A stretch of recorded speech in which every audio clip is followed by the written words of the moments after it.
তোমাকে মুগ্ধ করার মতো চেহারা নেই আমার, তবে মনটা আছে একদম তোমার জন্যই, নির্ভেজাল, নিঃস্বার্থ আর ভালোবাসায় ভরা।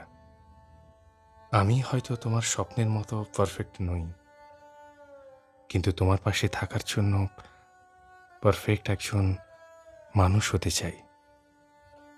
আমার চোখেই তুমি শুধু শুধু একজন মানুষ নও, তুমি তুমি আমার প্রতিদিনের ভাবনা, না বলা কবিতা আর নিঃশব্দ প্রার্থনা। যদি কখনো হারিয়ে ফেলো সবাইকে, জেনে রেখো আমি থাকব, চেহারায় নয়, ভালোবাসায় হারিয়ে যাওয়ার মতো একজন মানুষ হয়ে আমি থাকব। দেখে নিও।